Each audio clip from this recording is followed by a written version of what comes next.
സാറയോ ഒട്ടും കുറവല്ല. എബ്രായ ലേഖനം 11-ാം അധ്യായത്തിൽ വിശ്വാസത്താൽ സാറയും വാഗ്ദത്തം ചെയ്തവനെ വിശ്വസ്തനെന്നെണ്ണി പുത്രോത്പാദനത്തിന് ശക്തി പ്രാപിച്ചു. അല്ലേ?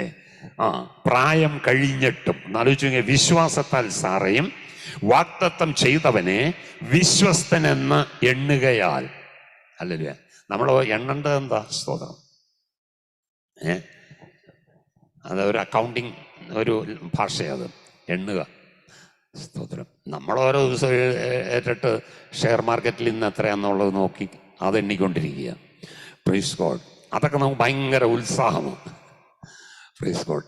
എന്തെങ്കിലുമൊക്കെ അങ്ങനെയുള്ള കാര്യങ്ങൾ ഇവിടെ കിട്ടുന്നതൊക്കെ എണ്ണാൻ ഭയങ്കര ഇതാണ്. പക്ഷെ ഒന്നും കിട്ടിയിട്ടില്ല. പക്ഷെ വാഗ്ദത്തം ചെയ്തവനെ വിശ്വസ്തനായിട്ട് എണ്ണുക. ഹല്ലേലൂയ. അങ്ങനെട്ട് പറയാണ്, പ്രായം കഴിഞ്ഞിട്ടും. സ്തോത്രം. ഹല്ലേലൂയ. സറമ ശരീരത്തിൽ നോക്കിയാൽ സാറാമ്മയ്ക്ക് അറിയാം ഒന്നും നടക്കത്തില്ല. അബ്രഹാമിനെ ശരീരത്തിൽ നോക്കിയാൽ ഒന്നും അറിയത്തില്ല. പക്ഷെ വാഗ്ദത്തം ചെയ്ത ദൈവത്തെ നോക്കുമ്പോൾ ഭയങ്കര വിശ്വാസമാണ്, ഭയങ്കര ഉറപ്പാണ്.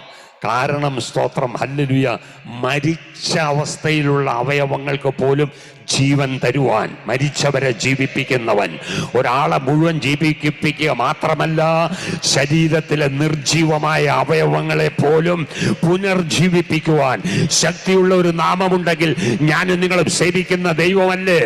പറ. ശരീരത്തിലെ അവയവങ്ങൾ നിർജീവമായി കൊണ്ടിരിക്കുന്നതിൽ ഇന്ന് പകൽ ദൈവശക്തി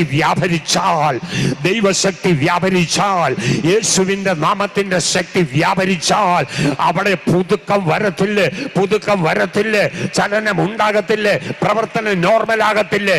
ഇന്ന് പകൽ ശരീരത്തിന്റെ ചില അവയവങ്ങളിൽ മേൽ അതുപോലെ ദൈവത്തിന്റെ ശക്തി വ്യാപരിക്കട്ടെ.